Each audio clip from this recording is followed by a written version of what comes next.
नमस्कार, दूरदर्शन मध्य प्रदेश देख रहे हैं आप और मैं हूं आपके साथ ऋतु सिंह। आज राष्ट्रीय खेल दिवस है और राष्ट्रीय खेल दिवस पर विशेष कार्यक्रम में आप सभी का स्वागत है। आज का दिन बेहद विशेष है क्योंकि ये दिन मेजर ध्यानचंद जी की जयंती के उपलक्ष्य में मनाया जाता है, राष्ट्रीय खेल दिवस के रूप में मनाया जाता है। और इसी दिन पर हम चर्चा करेंगे कि भारत में किस तरह से खेलों की स्थिति है, क्या कुछ उपलब्धियाँ मिली हैं। हमारे साथ एक बेहद ही खास मेहमान अशोक ध्यानचंद जी मौजूद हैं, जो कि मेजर ध्यानचंद जी के सुपुत्र हैं और साथ ही साथ पूर्व हॉकी खिलाड़ी भी हैं। सर, बहुत स्वागत है आपका। बहुत बहुत धन्यवाद ऋतु जी। सर, हम चर्चा की शुरुआत करते हैं और सबसे पहले मेरा आपसे सवाल ये है कि जिस तरह से आज का दिन बेहद खास हो जाता है क्योंकि मेजर ध्यानचंद जी की जयंती पर यह दिन मनाया जाता है, आज के दिन को आप किस तरह से देखते हैं और किस तरह से भारतवर्ष में ये दिन मनाया जा रहा है? देखिए, दुनिया भर में कई नामी गिरामी खिलाड़ी निकले हुए जिन्होंने अपने अपने क्षेत्र में नाम कमाया, बढ़ाया, देश का नाम ऊंचा किया। लेकिन भारत एकमात्र ऐसा देश है जिसने अपने खिलाड़ी मेजर ध्यानचंद जी के जन्मदिन को राष्ट्रीय खेल दिवस के रूप में घोषित किया, जो अपने आप में बहुत अनूठी कहानी है, बहुत अनूठी चीज़ है। और इसके लिए डेफिनेटली परिवार तो गर्व महसूस करता ही करता है। हमारे देश के अनगिनत खिलाड़ी, विभिन्न, जिसको हम राष्ट्रीय खेल दिवस कहते हैं, तो अनगिनत खिलाड़ी विभिन्न खेलों के, वो भी अपने आप को गर्वित महसूस करते हैं कि एक उस इंसान, उस खिलाड़ी जिसने भारत को सम्मान दिलाया उस दौर में जब देश हमारा गुलाम था, हम गुलामी के दौर में थे। उस गुलामी के दौर में ध्यानचंद की हॉकी से निकले हुए गोल, ध्यानचंद की उस जादुई हॉकी का करिश्मा और उनके बारे में तमाम अखबारों में, दुनिया भर के अखबारों में लिखा जाना, ये एक अनोखी घटना थी जिसने भारत का सम्मान उस ज़माने में बढ़ाया।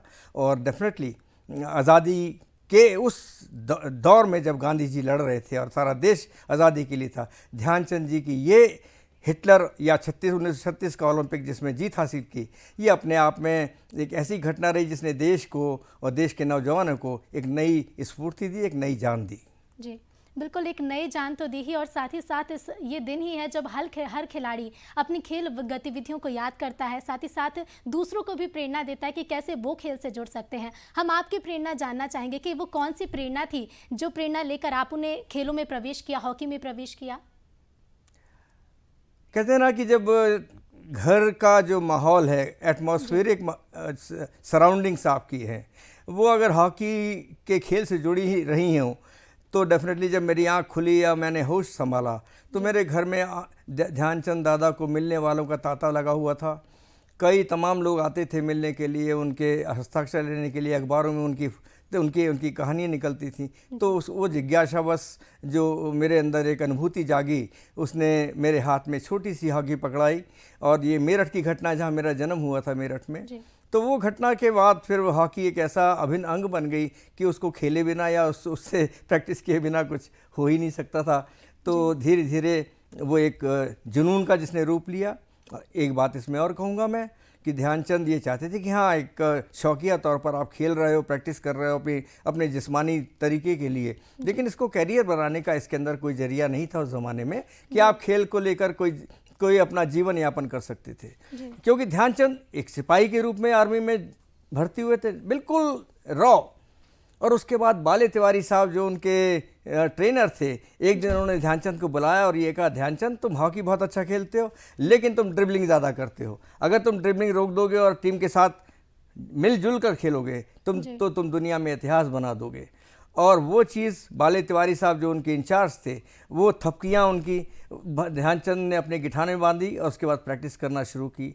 तो ये चीज़ें घर के उस माहौल में भी जब मुझे पता लगी कि ध्यानचंद ने ऐसी कामों से अपने आप को आगे बढ़ाया, तो मेरे अंदर भी वही चीज़ जिज्ञासावश हॉकी लेकर निकल पड़ा और अपनी प्रैक्टिस करने लग गया। हमारे घर में मेरे दूसरे भाई भी साथ में खेलते रहे और घर के बाहर का माहौल भी हॉकीमय था। जैसे आज क्रिकेटमय है, क्रिकेट ही क्रिकेट है। जब मैं बात करूं 60 के दशक की, तो उस टाइम हॉकी का एरा था, क्योंकि हमारा देश ओलंपिक के अंदर उस वक्त तक 60 तक 6 गोल्ड मेडल जीत चुका था, 1 सिल्वर मेडल जीता था। तो हॉकी थी और हॉकी एक ऐसी प्रेरणा स्रोत चीज़ हमारे लिए बनी, मेरे लिए बनी कि 1964 में जब मैंने हाई स्कूल पास किया मुझे याद है कि 1964 का ओलंपिक टोक्यो में ही हुआ था और उस टोक्यो ओलंपिक में भारत ने पाकिस्तान को पेनल्टी स्ट्रोक से गोल करके हराया था। जी। सिर्फ रेडियो हुआ करते थे ज़माने में और रेडियो पर जब कमेंट्री आ रही थी और मैं सुन रहा था उसको, और सुनते सुनते मेरे अंदर एक लफ्ज़ मेरे दिमाग ने पकड़ा, वो था ओलंपियन, कि मैं Olympian, Balbir Singh Olympian, Udham Singh Olympian, Gurbaksh साहब, मदन अपने लक्ष्मण साहब। तो ये ओलंपियन शब्द, मैंने कहा मुझे भी ओलंपियन ही बनना है। जी। घर के माहौल में ध्यानचंद मना करते थे क्योंकि घर में तो वो ध्यान सिंह थे लेकिन घर के बाहर ध्यानचंद। इसका अर्थ ये है कि घर में एक बाप थे वो, लेकिन घर के बाहर एक ऐसे चमकीले इंसान, ऐसे जिसके पीछे लोग हस्ताक्षर लेने के लिए दौड़ते थे। तो वो जानते थे कि मैं तो एक सिपाही से इतना बड़ा, इतनी ऊंचाई मैंने छू ली, लेकिन ये मुमकिन नहीं है कि मेरे घर के सदस्य भी उस काम को कर पाएंगे कि नहीं। तो उन्होंने हमको कई बार डांटा भी और मारा भी इस बात के लिए कि आपने हॉकी को कैरियर नहीं बनाना, ये कैरियर नहीं है, पढ़ लिख कर आप अपनी पढ़ाई शुरू कीजिए, अपना कैरियर शुरू करें। तो ये चीज़ें थी जिसने हमको और थोड़ा सा कहते हैं ना जिद, जिसमें आगे नहीं मैं तो हॉकी खेलूंगा। तो वो 64 का ओलंपियन का मेरा वो कमेंट्री, और दादा ध्यानचंद के कि घर का मेंबर जो हॉकी ना खेले क्योंकि ये कैरियर नहीं है। लेकिन आज हॉकी एक कैरियर है, हम सब जानते हैं। बिल्कुल अशोक जी, जिस तरह से हम देख रहे हैं कि आज के परिवेश में ना सिर्फ हॉकी बल्कि खेल लोग करियर के तौर पर चुनने लगे हैं। खासकर छात्रों के साथ साथ उनके अभिभावक भी खुद प्रेरित करते हैं कि बच्चे खेलों में जाए, उन्हें प्रैक्टिस के लिए भेजते हैं। लेकिन जो वो दौर था जिस समय आपने शुरुआत की, कितनी कठिनाइयाँ होती थी आपको पढ़ाई और हॉकी खेलने के बीच में तालमेल बनाने के लिए? जी बिल्कुल सही कहा आपने।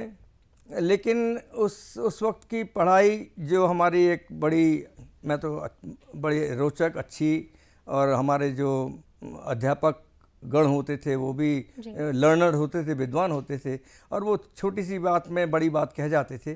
तो वो बातें हमारी समझ में आती थी। और अपना शाम को खेलने के बाद आधा 1 घंटा 2 घंटा जो हम लालटेन की रोशनी में या डिबरी की रोशनी में पढ़ते थे घर में, ध्यानचंद के जब झांसी में वो आए हैं 1956 के बाद, जिस वक्त उनको पद्म भूषण मिला, उसके बाद हम जब झांसी आए तो 6 साल तक घर में बिजली नहीं थी। तो उस बिजली नहीं थी, लेकिन उसके बावजूद हम लोगों ने पढ़ाई की। मैंने इंटर वहीं से किया और इंटर पास करने के बाद क्योंकि कॉमर्स इतना विषय ऐसा था जिसको हर कोई लेना नहीं पसंद करता था उस ज़माने में, जब पैसा ऊपर नहीं था, पैसे का कीमत ऊपर नहीं थी। हमारी भावनाओं की, हमारी दूसरी कलाकृतियों की, हमारी जो खुद की हमारी करिकुलम्स होते हैं उसकी गिनती ज़्यादा थी। तो कॉमर्स में मैंने इंटर किया। इंटर के बाद झांसी में कॉमर्स नहीं थी, तो मुझे उसको पूरा करने के लिए मैं जबलपुर के गोविंद राम सक्सेरिया कॉलेज, जहाँ मेरी बुआ जी रहती थी, सुरजा देवी, जिनके नाम का एक गेट भी वहाँ के लोगों ने बनाया क्योंकि वो ध्यानचंद की बहन रही हैं। तो एक सुरजा देवी गेट भी जबलपुर में बना है। और कैप्टन रूप सिंह साहब जो मेरे ध्यानचंद दादा के छोटे भाई थे और जिन्होंने 2 ओलंपिक खेले, जिनके नाम की एक सड़क जर्मन में आज भी स्थित है ओलंपिक विलेज के अंदर, वो उनकी पैदाइश जबलपुर की रही।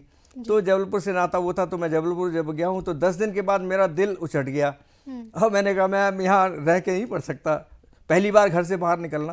तो मैं वापस झांसी आ गया। जब झांसी आया तो थोड़ी डांट भी पड़ी, मेरी माँ ने मेरे को बहुत डांटा। उसके बाद मेरे बड़े भाई कोटा में उस time Rajasthan state sports council में कोच लगे थे। उन्होंने कहा अशोक मैं तुम्हें अपने साथ ले चलता हूँ और तुमको वहाँ पर कॉलेज में भर्ती करा दूंगा। और ऐसे ही हुआ, मैंने अपना बैग उठाया, मैं चला गया। लेकिन जहाँ जहाँ मैं जाता था हॉकी उस एरिया में खेली जाती रही और उसके नतीजा ये हुआ कि जब मैं कोटा में पहुँचा हूँ तो वहाँ भी मेरे घर के आसपास का माहौल हॉकी से भरा हुआ था। और शाम के वक्त प्रैक्टिस करना, कॉलेज से आना या बीच में जब भी फुर्सत मिलना तो प्रैक्टिस करना। तो आप समझ सकते हैं कि उस प्रैक्टिस का असर ये हुआ कि मेरी ड्रिबलिंग, मेरा बॉल कंट्रोल और मेरा जो इमेजिनरी एक होता ना, इमेजिनरी कि कोई खिलाड़ी नहीं है, कोई टीम नहीं है, फिर भी आप खेल रहे हो। अगर बॉल छिनती है तो इमेजिनरी, अपने ख्यालों में, तो वो चीज़ मैं करता था और उसने मुझे बहुत फ़ायदा दिया। और जब मैं मैदान में उतरा हूँ तो एक अच्छे खिलाड़ी के रूप में मेरी पहचान बननी शुरू हो गई। जी बिल्कुल अशोक जी, साथ ही हम आज के दौर में जिस तरह से देख रहे हैं कि आधुनिक उपकरण हैं छात्रों के पास, बच्चों के पास, कई ऐसी चीज़ें हैं जिन्हें वो प्रैक्टिस में उपयोग करते हैं। उस दौर में किस तरह से आपको कमी महसूस होती थी उन उपकरणों की? क्या कोई ऐसी स्थिति बनती होगी कि हमें इन उपकरणों की ज़रूरत है? जैसा कि आपने बताया कि पढ़ाई के समय में लाइट भी उस समय नहीं होती थी। जी जी, बिल्कुल ठीक है आप। तो जब आप सोच सकती है जब बिजली नहीं थी तो जितने उपकरण आजकल दिए जा रहे, ये उपकरण वो उपकरण हैं जो शरीर से संबंधित है, शरीर की उन विभिन्न मांसपेशियों से संबंधित होते हैं, आपके ब्रेन से संबंधित होते हैं। और ये इसमें कोई दुराय नहीं है, इसमें कोई शक नहीं है कि जिसका हर चीज़ ब्रेन ही है, दिमाग है। और हर क्षेत्र में जितने हमारे बड़े बड़े लोग हुए हैं उनका कहीं ना कहीं दिमाग, सबसे बड़ा योगदान दिमाग का है, उसके बाद मांसपेशियों का, शरीर का और आपके प्रेजेंटेशन का रहा है। तो ये दिमाग का तो है ही कि जब मैंने अपना खेल शुरू किया तो मैं आप एक शख्स का नाम मैं हमेशा लेता हूँ, वो शख्स थे हमारे इनामुर रहमान, जो भोपाल के ही रहे हैं, जो ओलंपियंस थे और 1968 का ब्रॉन्ज मेडलिस्ट उन्होंने जीता। उनके बारे में ये प्रचलित था मेरे टाइम में जब मैं प्रैक्टिस कर रहा था, तो कि ये 2 बॉल लेकर वो प्रैक्टिस करते हैं। हम लोग तो एक से खेलते थे, वो 2 बॉल्स लेके खेलते थे। तो जब 2 बॉल लेके खेलना शुरू किया तो मैंने कहा मुझे तो उन जैसे ही बनना है। तो उनके बारे में जान पहचान या जो आके मुझे बताते थे कि उनकी लेफ़्ट फ्लिक ऐसा अच्छा है, उनकी लेफ़्ट टैकलिंग अच्छी है, उनकी लेफ़्ट ड्रिबलिंग अच्छी है, मैं उसकी कॉपी करता था। और जब 1966 में मैं कोटा कॉलेज के अंदर मैंने एडमिशन लिया तो 1 साल के बाद मुझे इंटर कॉलेज और दूसरे साल के बाद मुझे ऑल इंडिया यूनिवर्सिटी में खेलने का मौका मिला। उसके बाद मुझे सीधा ऑफ़र मिला बीकॉम, जब मेरा फाइनल ईयर था कोटा में, कि आपको मोहन बागान क्लब इनवाइट कर रहा है। मेरा सबसे बड़ा अट्रैक्शन ये था कि इनामुर रहमान साहब उस टीम में खेल रहे थे। उसके अंदर वेस्ट पेस खेल रहे थे, जो लिएंडर पेस के फादर हैं, सेंटर ऑफ खेलते थे। उसके अंदर गुरबख्श सिंह साहब 2 बार के ओलंपियन, वो खेल रहे थे। तो मेरे लिए तो एक ऐसी चीज़ थी कि मैं एक अनजान सा खिलाड़ी पहली बार बाहर निकला, वो भी मोहन बागान क्लब, एक प्रोफेशनल क्लब से खेलने के लिए, और उसके अंदर मैं अपने आप मौजूदगी किस तरह बना पाऊँगा। लेकिन जब मैं वहाँ पहुँचा हूँ इनके सपोर्ट से, और वो हॉकी जो मैंने सीखी थी, वो इमेजनरी हॉकी जो मैंने सीखी थी, वो कंट्रोल हॉकी जो मैंने सीखी थी, पहले मैच से वहाँ मेरा खेल शुरू हो गया। और यकीन मानिए पहले दिन से ही बंगाल तो वैसे भी खेलों के लिए बहुत मशहूर है कि वो खिलाड़ियों की कितनी कदर करते हैं, कोई सा भी खिलाड़ी हो। तो उनका वो एक्सेप्ट करना मुझे, और मुझे वो रेट देना, भाव देना और तारीफ़ करना, ये कलकत्ता से मुझे मिला, जिसके फलस्वरूप मेरा पहला इंटरनेशनल, या मैं कहूँ कि इंडिया में खेलने का जब मुझे मौका मिला वो 1970 के अंदर, और वो बकौल कि मिस्टर इनामुर रहमान, जिनकी हॉकी सिर्फ सुनकर मैंने सीखी, तो वो मेरे साथ खेलते थे। जी बिल्कुल अशोक जी, साथ ही हमने जिस तरह से देखा कि मेजर ध्यानचंद जी का एक खासा योगदान रहा है, बड़ा योगदान रहा है खेल जगत में। आपके जीवन की हम बात करें, कैसा वो अनुभव था जब ना सिर्फ राष्ट्रीय स्तर पर बल्कि अंतर्राष्ट्रीय स्तर पर भी आपने प्रस्तुत किया अपना खेल, अपनी जो प्रतिभा थी वो प्रस्तुत की, तो किस तरह का अनुभव था? बस पहले जितने भी सिलेक्शंस होते थे खिलाड़ियों के जी, उनके लिए कोई डिफरेंट कोच या अलग से कोच कोई नहीं होता था। हर खिलाड़ी अपने आप खुद बनता था, वो दूसरे अच्छे खिलाड़ियों को देखकर बनता था। वो दूसरे खिलाड़ियों की जो क्वालिटी होती है कि कौन सा खिलाड़ी किस फन में माहिर है, उसकी प्रैक्टिस करके वो खिलाड़ी बनता था, कोई सा खिलाड़ी हो। ध्यानचंद के बारे में मैंने आपको बताया कि जब उनके बैरक में लोग सो रहे होते थे, ध्यानचंद अपनी हॉकी स्टिक और बॉल लेकर कहीं सुनसान जगह पे जाके प्रैक्टिस किया करते थे। तो ये सुनसान जगह पे प्रैक्टिस करना ही उनके लिए वो हॉकी का कहते हैं ना कि जादुई हॉकी, तो वो उसकी पकड़ उन्होंने या पहचान उन्होंने उस चीज़ से ली। तो ये चीज़ें होती हैं जो हमारे टाइम में, कि आज के टाइम में प्रैक्टिस क्या थी और उस ज़माने में क्या प्रैक्टिस थी, प्रैक्टिस यही होती है। लेकिन एक चीज़ जो मैं करता था हमेशा, वो आज मैं कहना भी चाहूँगा कि अपने किसी भी मैच को या प्रैक्टिस चाहे वो प्रैक्टिस मैच क्यों ना हो, उसके खेलने के बाद अपने खेल को एनालाइज करना। आज तो हमारे पास आधुनिक तरीका है, हमारे पास मोबाइल्स है, हमारे पास वीडियोग्राफी है, फोटोग्राफी है, सारी ग्राफीज़ हैं। लेकिन उस ज़माने में हमारा दिमाग ही हमारी चीज़ हुआ करता था, इसको हम याद करते थे कि आज के दिन हमारी, अगर मैंने गोल किया तो उसकी शुरुआत कहाँ से हुई है, अगर हमारी टीम के ऊपर गोल हुआ तो उसकी शुरुआत कहाँ से हुई है, उसमें कौन कौन सी कमी या कौन कौन से खिलाड़ी ने क्या रोल अदा किया, अगर हमारी टीम ने गोल किया तो हमारे खिलाड़ियों ने उसमें क्या रोल अदा किया। तो ये चीज़ें दिमाग को मजबूती प्रदान करती थी, और जो कमी होती थी उसकी प्रैक्टिस करके अगले दिन फिर हम वैसे ही खेलना शुरू कर देते। तो ये एक उस तरह का जुड़ाव था जिसको, जैसे मैंने कहा कि आज आधुनिक चीज़ें हैं वही, आपको हॉकी तो नहीं खिला सकती वो हॉकी। आज की कोई सी भी प्रणाली आप ले लें, खेलना तो आपको ही पड़ेगा, आपके दिमाग को खेलना पड़ेगा। दिमाग से आपके मसल्स पावर के पास ऑर्डर जाएगा, तो मसल पावर उसके मुताबिक एक्शन लेगी। कितनी फोर्स से हिट मारनी है, कितनी फोर्स से बॉल फेंकनी है, कितने कब डॉस करना है, कब पास देना है, कब क्या करना है, तो ये ऑर्डर्स तो दिमाग देता है। आपके मसल्स जो हैं वो कितने फास्ट हैं, कितने एक्टिव हैं कि ज़रा से फ्रैक्शन ऑफ सेकंड्स के अंदर, 1000 पार्ट के अंदर वो उसको एक्सेप्ट करके मैदान में आपको एक अच्छे खिलाड़ी के रूप में स्थापित करते हैं। जी बिल्कुल, साथ ही क्योंकि जिस तरह से हम देखते हैं अशोक जी, सभी का यही कहना होता है कि खेल में ना सिर्फ टैलेंट बल्कि जोश भी भरपूर होना चाहिए, ताकि आप उसी जोश का उपयोग कर सकें और अपने खेल को प्रदर्शित कर सकें। साथ ही अगर हम बात करें भारत की उपलब्धियों की, जिस तरह से हम देख रहे हैं कि 40 साल बाद हॉकी में भारत ने इतिहास रचा और उसके साथ साथ कॉमनवेल्थ गेम्स में भी भारत को अपार सफलता मिलती दिख रही है, इस पर आप क्या कहना चाहेंगे? बिल्कुल सही कहा आपने। एक पिछले ओलंपिक में तो हमने 40-42 साल के बाद ब्रॉन्ज मेडल जो ओलंपिक का था वो हमको मिला। 80 के बाद आप कह सकते हो गोल्ड मेडल जब हमने जीता था उसके बाद हमको मिला, तो 42 साल के बाद हमको ब्रॉन्ज मेडल मिला। लेकिन अरसा बहुत लंबा रहा और उसकी वजह भी रही कि जो हॉकी का स्वरूप, जो हॉकी का खेल एक नेचुरल ग्राउंड के ऊपर खेला जाता रहा हो, जिसकी अवेलेबिलिटी हर जगह मौजूद हो, हर खिलाड़ी कहीं भी उसकी प्रैक्टिस कर सकता हो। हिंदुस्तान और एक हमारा जो काउंटर पार्ट हमेशा से रहा है प्रतिद्वंदी, हमारा पार्ट भारत का पाकिस्तान, उसका तो आज नामो निशान है ही नहीं, कहीं भी गिनती नहीं आ रही, क्योंकि वहाँ से वो ग्राउंड हट गए हैं। अब एस्ट्रो टर्फ नाम की चीज़ आ गई है जो बड़ी कीमती है, बहुत कॉस्टली है, जिसको हर सरकार हर स्टेट नहीं लगा सकती, हर संस्थान नहीं लगा सकती। उसको लगवाने में करोड़ों रुपए का खर्चा आता है। तो इसको देखकर यूरोपियन कंट्रीज़ ने हमारे ऊपर ये एक चीज़ थोप दी कि हमारे देश के अंदर इनकी हॉकी, तो इनके खिलाड़ी क्योंकि सड़कों पे खेलते हैं, गलियों में खेलते हैं, पार्कों में खेलते हैं, तो उनके अंदर तो महारत होनी है। इसको रोकने के लिए एक ऐसी चीज़ लाओ जो मौजूद ना हो। तो आप ये बिल्कुल सही बात है, इसमें कोई दो राय नहीं है। तो आज आप देख रहे हैं कि बड़ी मुश्किल में 40-42 साल के बाद हमको ब्रॉन्ज मेडल मिला है और इस कॉमनवेल्थ में हमको रजत पदक मिला। लेकिन ये कहूँगा कि रजत पदक का जो स्वरूप होना चाहिए था, जो अंतर गोलों का 7-0 का, वो ज़रा ज़्यादा था। उसको कहीं ना कहीं हमें दिखाना चाहिए था कि अब भारत की टीम इतनी कमज़ोर नहीं कि 7 गोल खा जाए।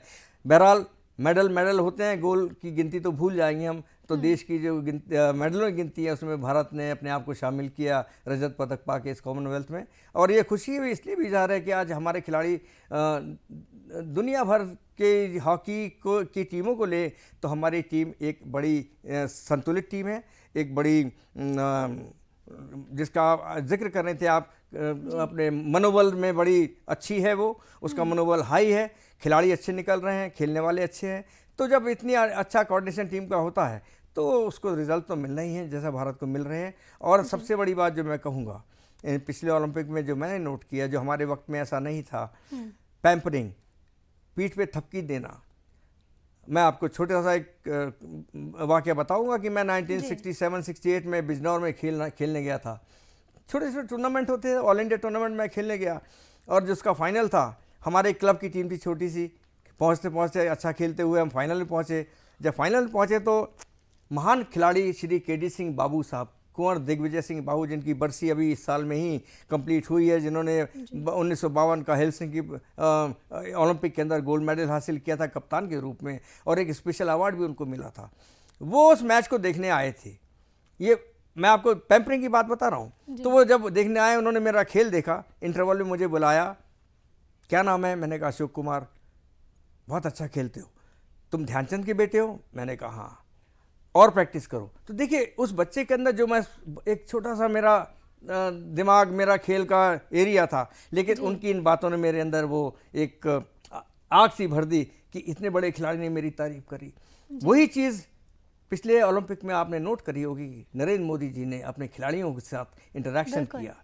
वो इंटरेक्शन जो है वो थपकी थी खिलाड़ियों के लिए। वो उनकी मौजूदगी ना हो, लेकिन उनके खिलाड़ी समझता था कि नरेंद्र मोदी जी हमारा मैच देख रहे हैं। और इसमें कोई शक नहीं कि जब टीम लौटी है उसके बाद भी उन्होंने कई अच्छी बातें हॉकी के लिए कहा, और ये बात भी कही कि अगर हॉकी में हमारा मेडल नहीं आता तो ऐसा लगता है कि हमने कुछ जीता नहीं है। तो ये है हॉकी का रुतबा जो रहा है, और उस रुतबे के तहत ही नरेंद्र मोदी जी को भी ये कहना पड़ा कि अगर ओलंपिक के अंदर हम मेडल नहीं जीते तो ऐसा लगता कि हमने कोई मेडल नहीं जीता। तो ऐसी हॉकी रही है, और ये पैम्परिंग किसी भी खेल में किसी बच्चे को बहुत ज़रूरी है। जी बिल्कुल, बेहद ज़रूरी है अशोक जी। साथ ही हमने जिस तरह से देखा देखिए हॉकी ने इतिहास रचा, लगभग 40 से 42 वर्षों बाद एक लंबा अंतराल रहा। किस तरह की कमियां मुख्य रूप से आप देखते हैं, साथ ही साथ अब किस तरह के बदलाव खेलों में करने चाहिए, या फिर कह सके कि प्रणालियों में करने चाहिए, भारत में किस तरह की चीज़ें हम और ज़्यादा कर सकते हैं ताकि खिलाड़ियों को भी, उनका भी मनोबल बढ़े और अभिभावक भी चाहें कि उनके बच्चे खेलों में जाएँ। आज स्पोर्ट्स एक कैरियर है जी आपके सामने, बच्चे के सामने, उनके माँ बाप के लिए। अगर हम ओलंपिक जीतते तो करोड़ों रुपए हमको मिलते हैं मेडल्स के रूप में, नौकरी मिलती है, आपका भविष्य सुधरता है, बनता है, जो कि पहले नहीं था। तो आज के बच्चों के की बातें, जो चीज़ नर्सरी में हमको मिलनी चाहिए, या जो मानसिकता हम नर्सरी के बच्चों को अभी से बनाना शुरू कर दें कि ओलंपिक के मैदान में और आपके स्कूल के मैदान में, वो अब उतना फ़र्क नहीं है। अभी भी आप देखेंगे, चाहे वो एथलेटिक्स हो या हमारे दूसरे स्पोर्ट्स, जो ईयरली स्पोर्ट्स होते हैं स्कूलों में या दूसरी जगह पे, उसको फौरी तौर पर हम निपटा देते हैं। ग्राउंड की कंडीशंस हमारी ठीक नहीं होती हैं, हम बच्चों को दौड़ा देते। अगर वही ग्राउंड हम उस लेवल का बना दें उस टाइम की जो ओलंपिक के अंदर खेला जाता है, ये ग्राउंड है जो जब तुम बड़े होगे तुमको खेलने को मिलेगा, तो बच्चा जो है उस अपनी उस खूबी को उसी स्कूल की ग्राउंड से शुरू कर देगा। और यकीनन जब वो पहुंचेगा अपने यौवन पर या अपने उस उम्र पर, तो वो तो दुनिया में तहलका मचाएगा। इसके बावजूद भी हमारे खिलाड़ी तहलका मचा रहे हैं। और सबसे बढ़कर जो खुशी मुझे हुई है इस कॉमनवेल्थ गेम में, कि हमारी एथलेटिक्स टीम ने डंका बजाया है। बिल्कुल। पिछले ओलंपिक में एथलेटिक्स ने, हमारे भाला फेंक के अंदर हमने गोल्ड मेडल हासिल किया, और इस कॉमनवेल्थ में हमने कई विधाओं में मेडल्स हासिल किए। तो अब देश के अंदर एक नई रास्ते खुल गए हैं, कई रास्ते खुले हैं, और खिलाड़ियों के लिए बेहतर है कि इन रास्तों पे चलकर अपने आप को डेडिकेट करते हुए कमिटमेंट के साथ कि आपको देश के लिए मेडल जीतना है। बाकी चीज़ें हो जाएंगी। सबसे बड़ी चीज़ जो नहीं हो रही है वो है मेडल। उसको हासिल करने के लिए अपने जी जान की बाजी लगानी है। और खिलाड़ी जो धूप में तपता है, बरसात में गीला होता है, ठंड में उसको ठंड नहीं लगती, उसके बावजूद वो प्रैक्टिस करता है। तो मैं समझता हूँ एक बहुत बड़ी बात है आज के खिलाड़ियों के लिए कि वो तन मन धन से इसमें जुटें। और इसमें कोई दो राय नहीं कि हमारा देश, हमारे युवा आज ऐसे हैं जो दुनिया की कोई भी चीज़ हासिल कर सकते हैं। जी बिल्कुल। अशोक जी, एक आखिरी सवाल आपसे कि महिलाएं भी बढ़ चढ़ कर हिस्सा ले रही हैं, और साथ ही साथ जो खिलाड़ी हैं जो आपको इस वक्त देख रहे हैं, उनके लिए आप क्या कहना चाहेंगे? जैसा मैं कह रहा हूँ कि आज तो हर रास्ता खुला हुआ है, महिलाओं के लिए तो बहुत ज़्यादा है। एक कहते हैं ना, सॉफ्ट कॉर्नर तो है ही। वो सॉफ्ट कॉर्नर के साथ ये भी है कि महिलाएं हमारे देश की आज हर जगह पहुंच रही हैं। और आपको याद हो, पिछले ओलंपिक में हमारी महिलाएं जब मेडल लेने टीम से हार गई थी वो, तो पूरे देश ने उनके लिए तालियां बजाई थी कि नहीं, हमारी महिला टीम ने बहुत अच्छी हॉकी खेली। महिलाएं देखिए, हमारे बैडमिंटन की बात कर रहे हैं हम, टॉप ऑफ द वर्ल्ड चल रहे हैं हम। और पीटी उषा तो एक ग्रेट नाम था ही हमारा। उसके बाद साइना नेहवाल है हमारी, तो वो रही हैं। आज ये तो ये सब चीज़ें हमारे आज देश के अंदर है। महिलाओं को बहुत अवसर मिल रहे हैं। बस बात एक ही है कि छोटी सी बात जो मैं एज ए कोच मैं कहना चाहूँगा महिलाओं को, कि ज़रा सा वो अपने आप को संतुलित करें, अपना ध्यान केंद्रित करके स्पोर्ट्स में लगाए, जो भी वो कर रही हों, तो उनको वो चीज़ हासिल हो सकती है। और जितनी महिलाओं के अंदर ताकत है वो पुरुषों में नहीं है जितनी महिलाओं के अंदर है। बिल्कुल, ये बात मैं मान के चलता हूँ। बेहद ज़रूरी है कि महिलाएं भी बढ़ चढ़कर हिस्सा लें। और राष्ट्रीय खेल दिवस पर हमने आज ये तमाम बातें की। बहुत बहुत धन्यवाद अशोक जी आपका हमसे जुड़ने के लिए और तमाम जानकारी हमारे दर्शकों तक पहुँचाने के लिए। तो राष्ट्रीय खेल दिवस पर हमारे विशेष कार्यक्रम, जिसमें हमने खेल के बारे में, साथ ही साथ अशोक जी के बारे में भी तमाम बातें की। इसी के साथ हमारे इस खास कार्यक्रम में फ़िलहाल इतना ही। देखते रहिए दूरदर्शन मध्य प्रदेश। नमस्कार।